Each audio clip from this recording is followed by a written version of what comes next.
Broadcast is now starting. All attendees are in listen-only mode.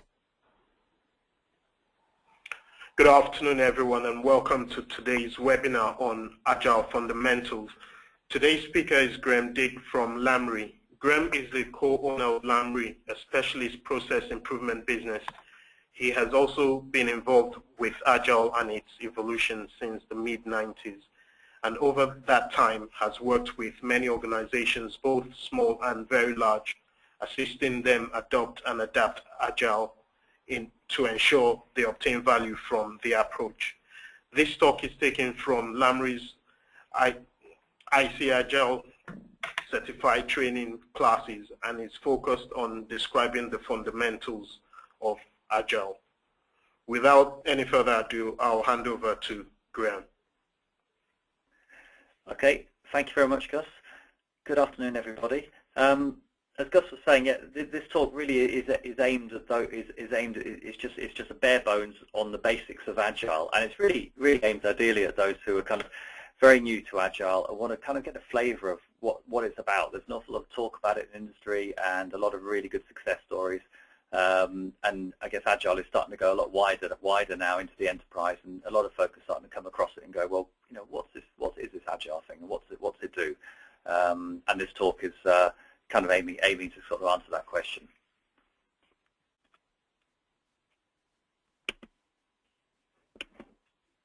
Okay, so what we're going to talk about basically is kind of very briefly, what's the problem that Agile is addressing? You know, kind of what's the need? Why is it there?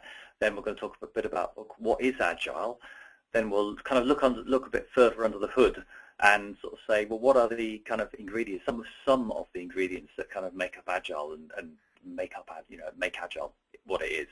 And then very lastly, a couple of slides looking at actually kind of doing Agile.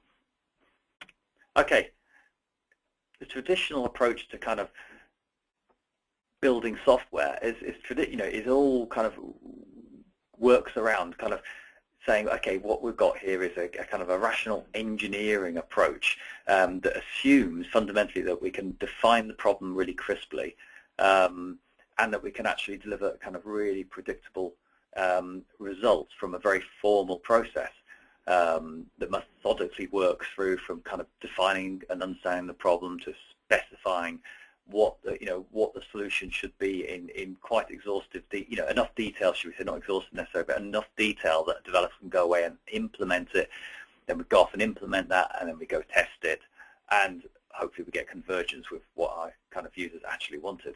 The kind of result of that kind of thinking often results in a development process that kind of has a big kind of command and control focus to it. Has a lot of kind of idea of, well, grand design, I'll design it, specify it all up front, we'll design it all up front, we'll put an awful lot of time and energy into getting the specification right, getting the design and architecture right, such that when we go code it, test it, well, it will just work, won't it? We measure progress by assessing intermediate work products, like, how far through are we on our design documents, our functional specs? Have I written all my test procedures yet? That sort of idea. And the kind of challenge, one of the kind of challenges of that approach is what it does is it kind of delays confirmation that I've kind of mitigated the absolutely critical risks. Because to a certain extent, in a kind of software world, it's only the delivery and production of working software that actually demonstrates that we've got something that works and that meets our customers' needs. And there's this kind of despite this kind of solid, sensible engineering approach, we still live in a kind of context in the world where our users find it immensely hard to specify in the detail that we're asking them to specify. There's this terrible we don't know what the thing should do until we see it doing some of that kind of syndrome. We often don't discover issues until right at the 11th hour, because it's when they're kind of codified in software that we go, oh gosh, that doesn't work now, that doesn't integrate, that doesn't build. We often get build and release issues. We often get stuff that fails to plumb together as we kind of thought it would, because we just missed the detail, really. And we've got an approach here that is quite resistant to changing requirements.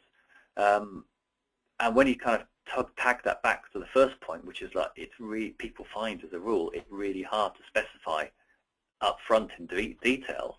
You can see you've potentially got a problem there, because almost inevitably you're going to have changing requirements simply because people just found it hard to actually write the things in the first place. And the result of this kind of straitjacket type of approach is that we often result in kind of big, major, unplanned lumps of work at the back end of the life cycle when we can least afford it.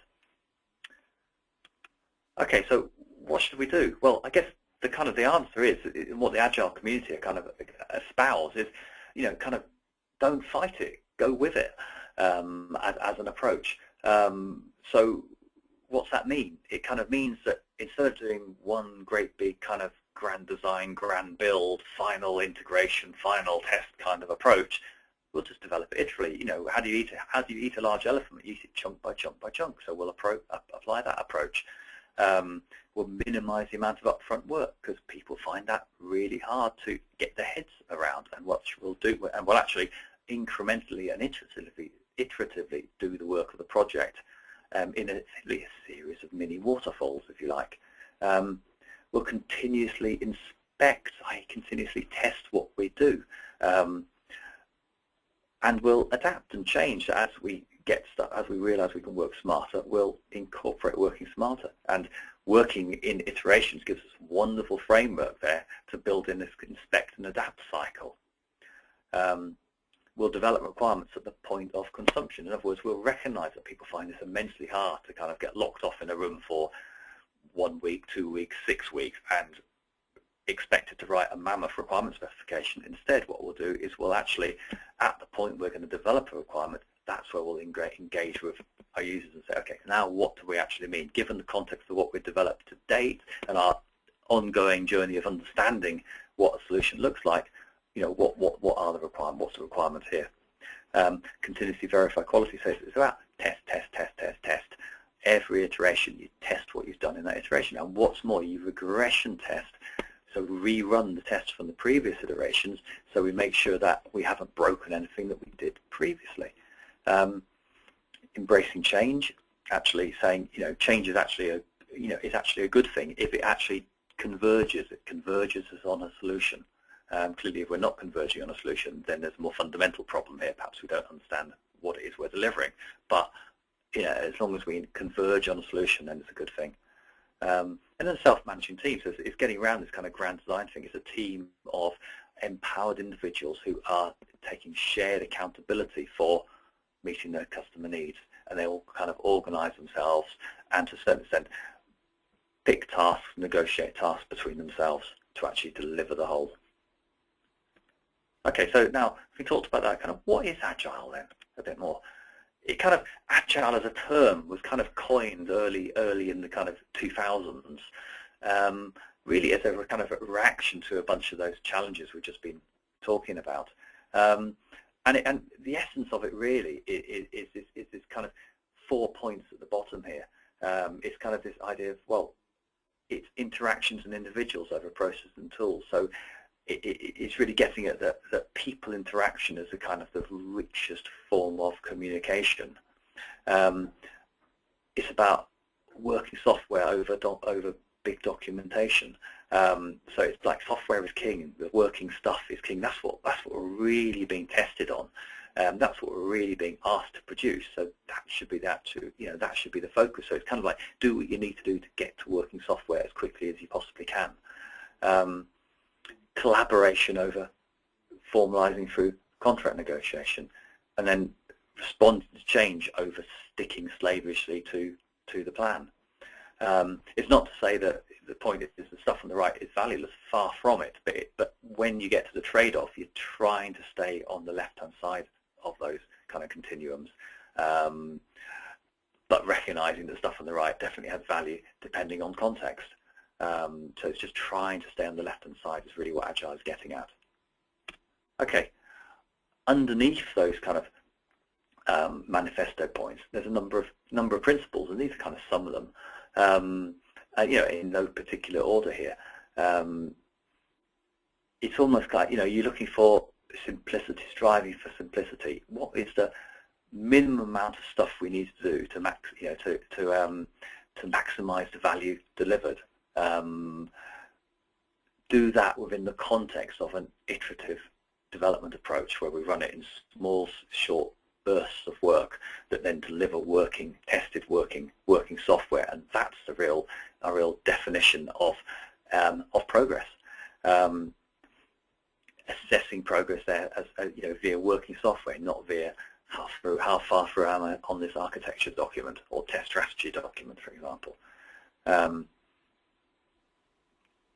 Face-to-face communication is the most effective way of communicating. So kind of this welcome conversation and collaboration, and it's not traditional project. Collaboration tends to be high at the very beginning of the project, drop right down to a low point, and then kind of get high right at the end.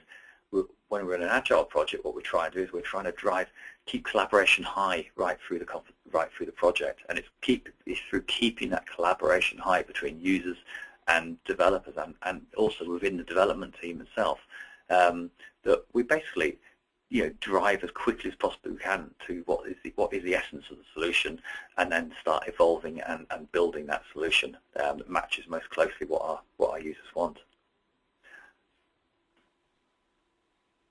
And then, yes, another point at the bottom there, regular reflection and adaptation. So it's an opportunity here to every iteration and more often to actually just step back and say, are we doing stuff in the most effective way we can? What can we improve? What can we learn?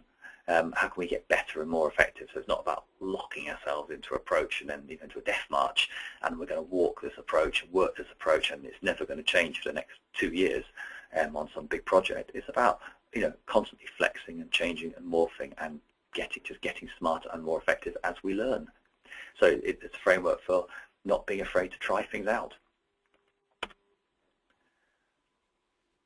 You will develop your own agile process, your approach for doing agile in your organization, and that will be based on stuff like Scrum, elements from Scrum, elements from extreme programming, elements from all sorts of different practices. Agile goes back, actually, in reality, sort of 30-odd, 40-odd years, and there's an awful lot of practices in the toolbox from which you can borrow, beg, and steal to build and flesh out your, the way you do agile in your organization. And then doing agile is kind of one thing, and you can kind of learn that in a training class. And the first couple of times you work with agile, that's kind of what you do. It's kind of like, well, I've got a recipe and I'll follow the recipe. But the real kind of almost the big learning point to get to is when it's not so much about following the recipe, although that is important. It's about the kind of, well, understanding what agility means to us and keeping that in mind all the time, and then understanding when it's actually right to break the rules, when it's time to change the recipe, because simply the situation you're in is different, has morphed, it's moved. So it's about what do I need to do to maintain my agility. What different practices do I need to pull in? How do I need to change the way I do particular things according to a different situation?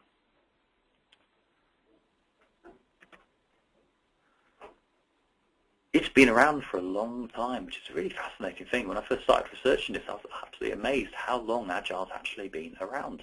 It was actually used, believe it or not, iterative and incremental development was used as a technique to develop some of the control systems for the original Project Mercury, which was the kind of first US man in orbit around the Earth project way back in the back in the 60s. So they actually used some of these techniques way back then. But I guess what this slide is trying to show is that Agile comes from a rich heritage in the software world, but it's also borrowed from lessons learned in the manufacturing world as well. And so it really does. It's not about throwing out the old and welcoming the new. It's about evolving, choosing, borrowing from the past, and perhaps refreshing and refocusing within that agile mindset and framework, such that we get a set of approaches that work today, that at the end of the day allow us to deliver better, faster and cheaper, which is ultimately what the premise of this is, what Agile is will help us do.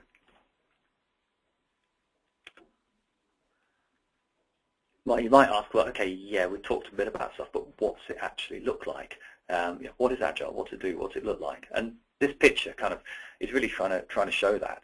I guess the best way of looking at it is if we start from the left. You can often think in terms of an iteration 0, which is a short bit of work, which is about identifying our initial backlog or set of requirements. We'll talk a bit about what requirements mean in an Agile project shortly. A sort of high-level release plan, a kind of project charter, a reasonably high-level project charter about this is what it is, this is the problem we're solving, and this is what we're going to do to solve that problem. So it's kind of, are we fit to actually start going and developing now? Are we ready? And also, what do I need to do to set up my development environments and get that kind of up and fit for working? And you might kind of call that an iteration 0 kind of setup phase. And then what we do is we then jump into basically executing a number of iterations. And typically iterations last from between 2 to 4 weeks. Can be shorter, can be longer, depending on the size of the project and the number of teams, etc., you're working with. But typically between 2 and 4 weeks. And what do you do in an iteration? Well, primarily what you do is you do a little bit of planning. What are we actually going to do in this iteration? And that's based around, well, what stories are we actually going to implement in this iteration? We then actually, remember I'll talk about point-in-time collaboration. We then go and talk to our users and elaborate those stories that we're going to work on in this iteration. We then go and do some design, do some build and test, and do some user acceptance testing. And at the end then of that iteration, that short block of time, what I've got some production quality executable code that I can actually show to my users. Actually say, this is what we've done in the 2 weeks. This is what we've done in the 4 weeks. Is it right? Basically, does it meet your needs? Now, it's clearly not the full system. It's actually a fragment. It's a snapshot, or a slice through the final system. So that allows. That's the idea of an iteration showcase. And also, very, very importantly, we get the idea of a retrospective of sitting down as a team and saying, okay, what went well, what didn't go so well, what will we do different next time? And we also kind of get the option really of deploying, potentially deploying to production at the end of the iteration as well. And in principle, at the end of each iteration, we could deploy to production a slice of extra functionality, a slice of changed, modified functionality. Many of the big sort of internet-based businesses, eBays and Amazons of the world, work just in this way. Every iteration they effectively deploy to production at the end of it. And then we kind of, simplistically, we're asking, are we done yet? Have we actually done enough to meet customer needs? In reality, we've got some sort of high-level release plan or schedule lined out, and we know that in reality we need to do 5, 6, whatever iterations to hit off the bulk of the really needed functionality, and then we're into, well, okay, where have we delivered enough? At what point can we stop? Can we close down? Because again, remember the idea here is it's about delivering customer value and effectively doing the, almost doing the minimum we need to get the maximum customer value. So there's always a trade-off in here in terms of what's the appropriate point to stop the project so we can move on to the next thing, move on to the next lump of value that needs working on. Okay, so that's our kind of iterative life cycle. Inside that, you still might say, well, yeah, okay, but what goes on? Well, there's a whole bunch of different detailed practices that you can take from and incorporate, and they're kind of project and team practices, and they're also kind of technical practices. So the thing, a stand-up, it's a daily stand-up meeting. It's a simple project, project team practice, which is about standing up for 15 minutes and asking each team member, kind of saying, yeah, this is what I set out to do, this is what I've actually achieved, and this is the stuff that's kind of stopping me going forward. And this is what I then intend to do today. And it's just about a way of taking accountability for what you're going to do, and also sharing a problem. Who's best able to help me? And then saying, okay, we'll get together after this to help me solve my problem. We use stories which are promises for conversations to record our requirements rather than slavishly writing large requirements documents. We do relative estimation, iteration. We plan our iterations. We do run showcase site demonstrations at the end of each iteration. We think in terms of the definition of done. So what actually are the various things we need to do to actually consider I've closed my iteration and I can move on to the next phase. We actually have quite a metricated process here. We can actually have a progress which is demonstrated in terms of real software, real stories that are delivered. We can talk in terms of a nice project wall which visually shows this is the stuff, these are the stories we've got in our backlog, these are the refined stories, these are the stories allocated to various iterations, and this is their state of progress in various iterations. So we can make progress a very team-based, collaborative, visible thing. It's technical practices like pair programming, like test-driven development, like continuous integration. We'll talk about a few of these very, very briefly subsequently. So I guess the message from this slide really is that Agile is actually a whole collection of practices, and to a certain extent you can choose the practices that you feel will give you best value and at a particular point in time.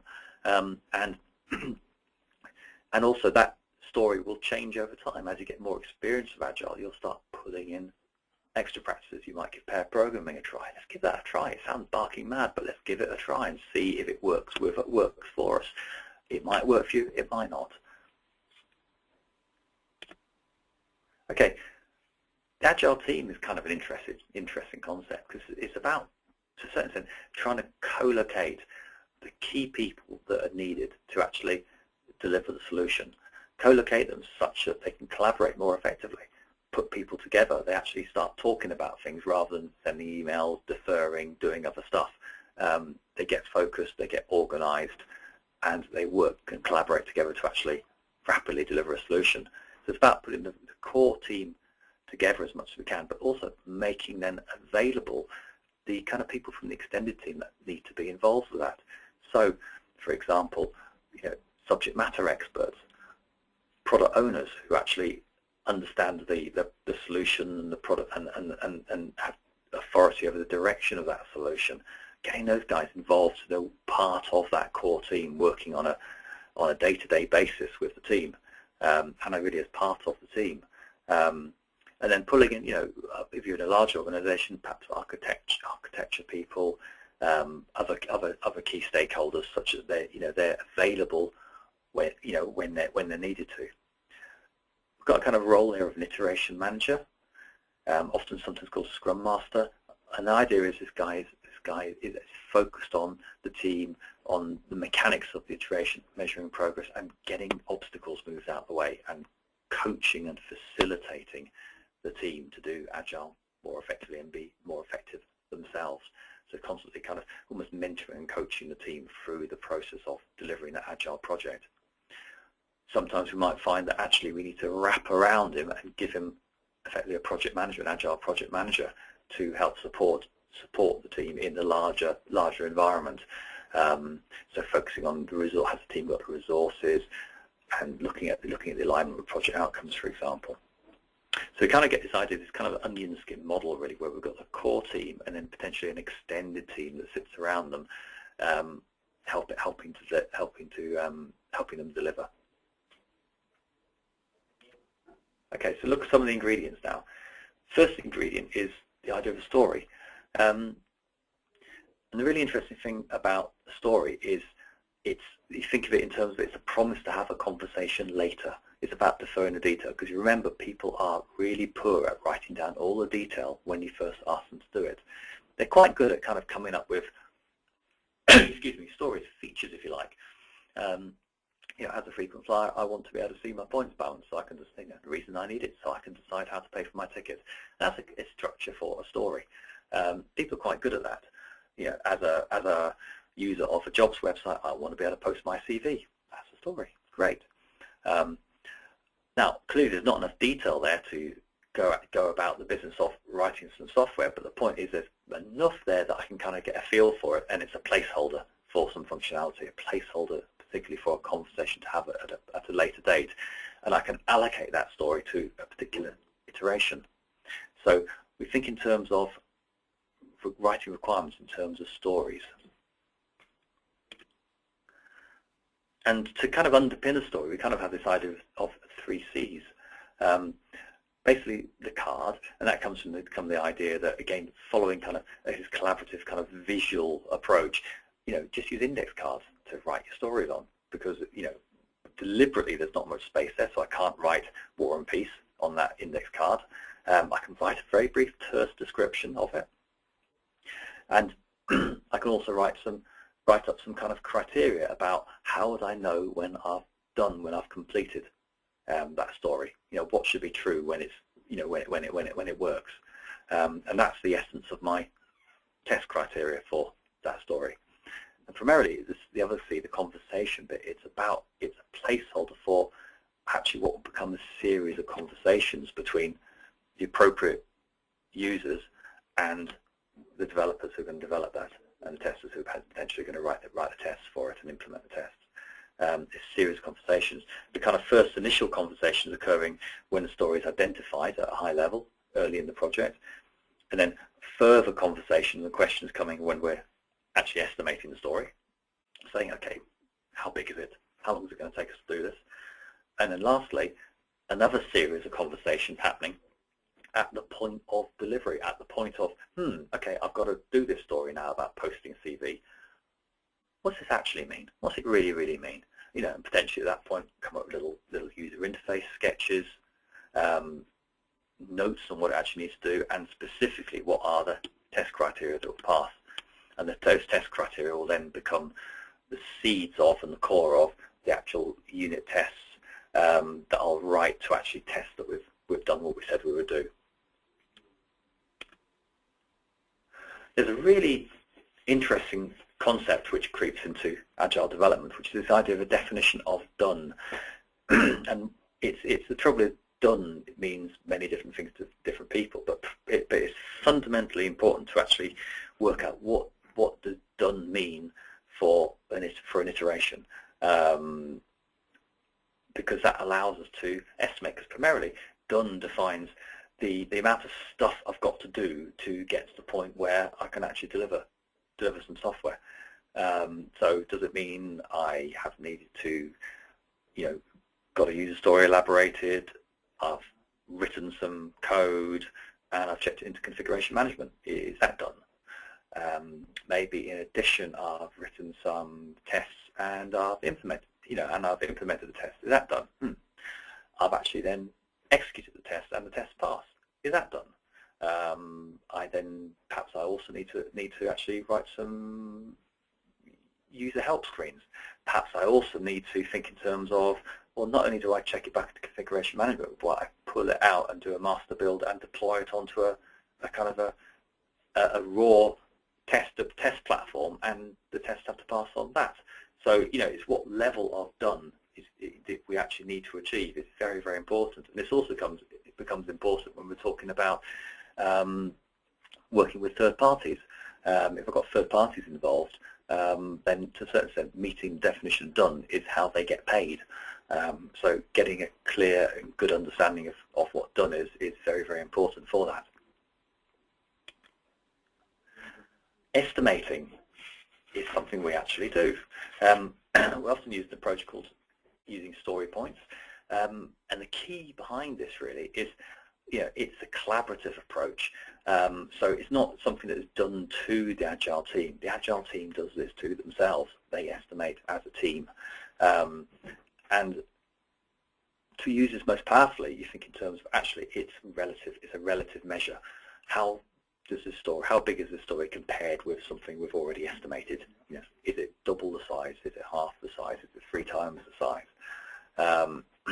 And incorporated into that estimate is all the stuff I need to get to done. And we've already previously defined what done means on our project. There's ways of doing this out there. One approach I really like is planning poker. Just go out and Google it if you want to. But the essence is, you give your team a set of cards. The cards just have numbers on them, and they're based on a Fibonacci series, which basically means they're close together at lower down, and then the numbers get more and more spaced apart as they get bigger. So you kind of start 0, 1, 2, 3, 5, then to 8, then to 13, then to 21, then to 34, up to 50, then to 55, etc., etc. And really, the idea there is to say that as you start to get the bigger numbers there, you've clearly got more and more uncertainty creeping in there. So you're starting to say things like, well, do I really mean to say it's double the one that came, just the previous story, really? And the idea is that with the approach is that we recognize that it's very easy to be kind of influenced adversely by other team members. So what we're doing is each person will have a discussion about a particular story, get a kind of consistent understanding of that story, then each person will basically place a card face down, which is their estimate. And often what we'll do is we'll then turn them all over together, and then the person who put the largest estimate and smallest estimate will kind of get a soapbox, get an opportunity to have a quick, this is why I believe it's this size, or these are the facts I believe, and then we kind of draw again. And the idea is to try and get to convergence, some sort of converged story that everyone can buy into on that particular story. Once we've kind of estimated our stories, we can lay them out over a number of iterations. And that allows us to actually be able to start saying, well, we're delivering these kind of features at these particular points in time, and also to be able to actually, effectively work out, how much is it going to cost to do the project. So it's a high-level plan. We've already kind of looked at the this deliver and deploy picture. But now we'll kind of just dig inside of it and say, well, what actually kind of happens? What actually goes on again inside there? What's the actual pulse of it? So here's a chart which is it's a 10-day iteration. So what happens in that iteration? So at the top I've got my kind of chart running from left to right, which each day, and then beneath that I've got the backlog, which is basically my set of stories. It's the stuff we've got to deliver on the project. So here we go. We've got stories 1 through 9, and we've got 3 things we call epics. And what we mean by those are basically they're things we recognise that they're basically still stories, but actually we recognise that actually they're placeholders because they're quite complex things. For example, one of those might be user can post her CV onto the jobs website. Now you kind of think, well, yeah, that's a story. And then you dig in a bit deeper and you think, well, actually, no, that's an epic, because when you dig into it, you realise that actually there's stuff in there about, well, the CV can include an education, a job history, the objectives, desired salary, etc., etc. A user can mark the CV as inactive. A user can have several CVs. A user can edit the CV. A user can delete the CV, etc., etc., etc. That's why it's an epic. It's actually a placeholder for a bunch of stuff that we haven't kind of identified yet. Then we've got a bunch of stories as well, which are kind of a bit more pinned down, and we can work with those. So what do we do? And kind of in the project, really, the idea is we've got to get into a kind of a heartbeat and a rhythm. The first day is typically iteration planning. So it's looking at our backlog. It's identified, we've already roughly identified what stories we're going to implement in the current iteration. And then it's kind of saying, okay, well, what do we need to do to implement those stories? What design work do I do? What implementation work? What test work? Maybe what documentation work? That sort of thing. What deployment work? How do I need to change? Is there anything I need to do to change to test harnesses? All that sort of stuff that I need to think about. The stuff we need to do to deliver those stories. So that's what we do in iteration planning. And we'll also allocate either complete stories or individual tasks to members of the team. Members of the team will say, yeah, I'll do that, I'll do that, I'll do that, which is back to this idea of a collaborative team that kind of self-organize. So the team will say, yeah, I'm responsible, I'll take this particular story or this other story, and I'll go and do the stuff that's needed to actually deliver it. You then get into a cycle where we do some work each day. We have a daily stand-up each day, and again, when you do that is up to you. Some people like to do that first thing in the morning. Others like to do it at the end of the day. I've come across both. It's basically saying, well, okay, what did I commit to do? What have I actually, what have I actually achieved? what are any blockers that are in my way, and what am I going to do next, so to speak. It's short, it's sharp, it's brief, and the reason it's a stand-up because standing up is uncomfortable for a long time, therefore encourages us to move on. And it's something that should be treated with a bit of respect. It's kind of one of the key kind of formal collaborative kind of effort really on the project. And so we're basically going each day, we do some task work, having our stand-up, which is our kind of control. And then day 10, we're doing a wrap-up, and then we're presenting what we've done to our users. So we've actually got some real production quality code that works, and we can actually show people what we've achieved in that iteration. And then also we've got the opportunity, the retrospect, the opportunity to learn what went right, what went wrong. So for example, in the example here, what have we actually achieved? We've actually achieved all the kind of, all the tasks from story 1, all the tasks from story 2, and one of the tasks from story 3. So what's that actually mean? Yeah, and we've failed to do tasks 9 and 10. So what's that mean? It means we haven't delivered story 3. So in this iteration, we've just managed to deliver story 1 and story 2, and we've failed to deliver story 3. So what happens then? Well, it means that story 3 is uncompleted, and what it means is that story 3 goes back on the backlog. And what that actually means is I've actually bitten off a little bit too much in this iteration. In reality, we couldn't quite do as much as we thought we could do. And this is a perfectly normal situation when you start an Agile project. In the early first 1 or 2 iterations, you don't actually know the term is your velocity. You don't understand how many story points you can deliver in an iteration. And to be blunt, you guess at it. You either work from previous experience, or if you've got a brand new team and a brand new environment, you guess at it and say, well, what's reasonable?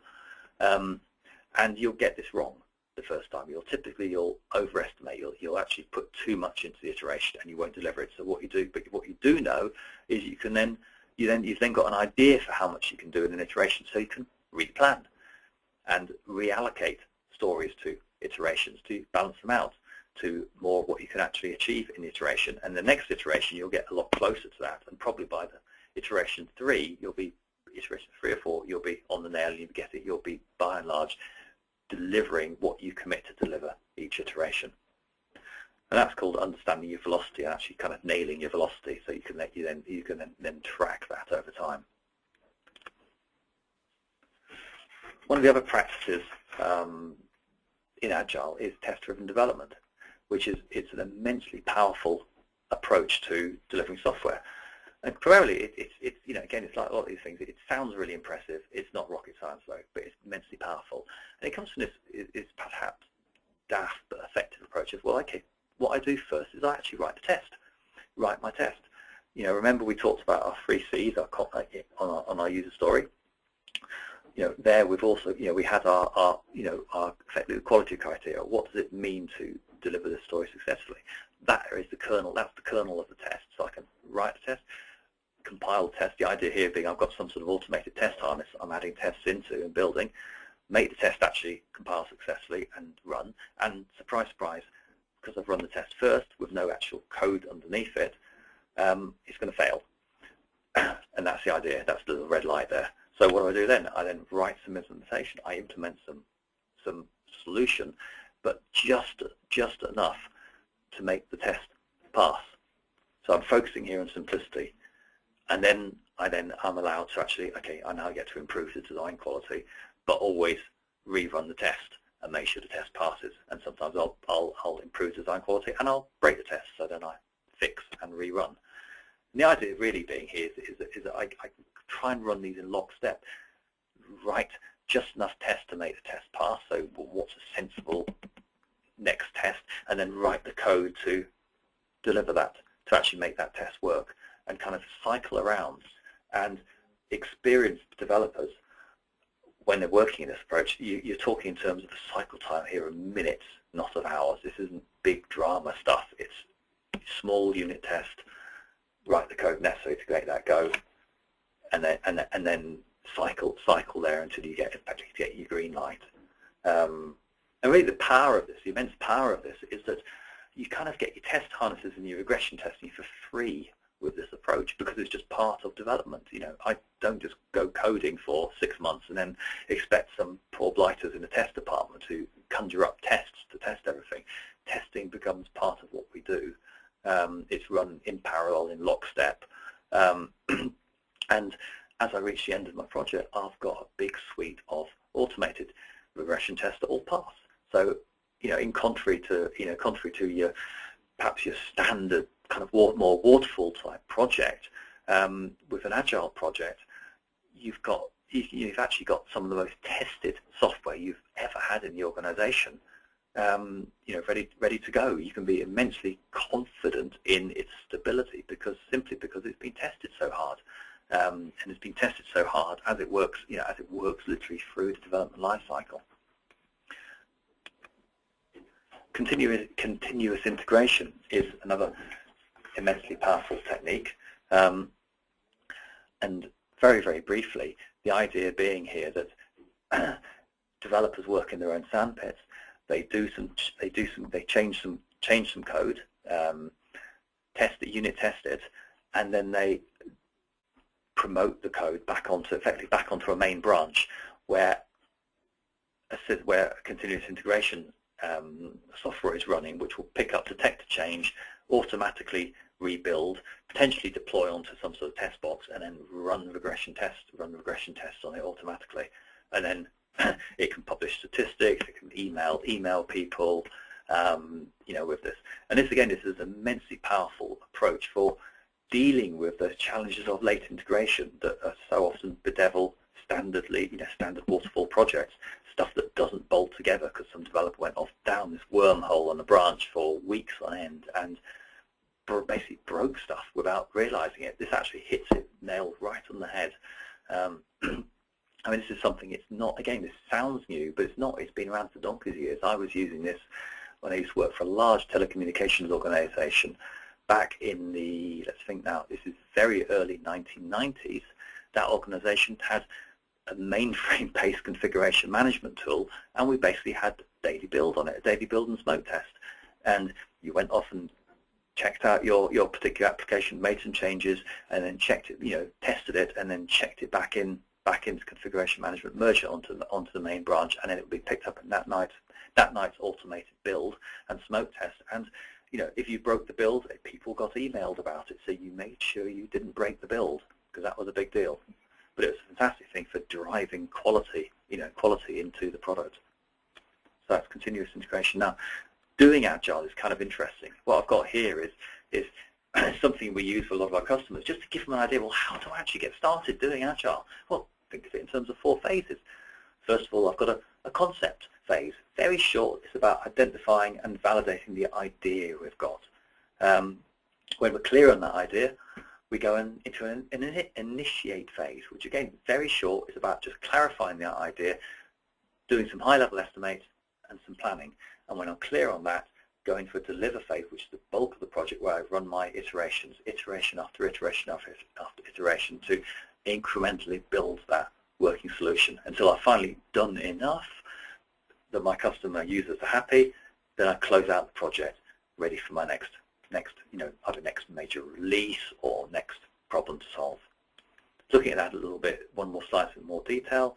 It's concept, initiate, deliver and deploy, potentially a series of releases there, and then a close. And look at the percentages: 5% for concept of the total duration, 10% for initiate, 80% for deliver and deploy. That's where we're doing all the work. These really are very small, short little steps just to do enough to make sure we're ready to go. And coincidentally, they dovetail in beautifully into most organizations' existing governance frameworks. So it's a kind of useful tool for bolting Agile into an existing organization. And lastly, a lot of this material is pulled out of our 3-day Agile Fundamentals class. We follow an approach from an organization called IC Agile, which we really like, really because they've taken Agile to the various different roles that typically appear in the main larger organizations. So we've got a track. You can do Agile Fundamentals at the heart of it, at the bottom there, and then pursue tracks, which are focused on your particular role and your particular interests, like, for example, Agile coaching, like Agile development, like management, like business value management. So your product owners, your business analysts have got a track for you. Even for senior leadership team there's a track for them. So it's kind of an approach we like, and increasingly customers are starting to say this actually fits with the way we want to work here. So if you're any more interested in that, just don't hesitate to drop me a line. And that really was that. So we finished about on time. If anyone's got any questions, there's a little questions panel on the kind of webinar control screen that you can just type in a question. So I guess we'll kind of hang around probably for a couple of minutes, and if anyone wants to post a question, then please feel free, and I'll do my best to answer.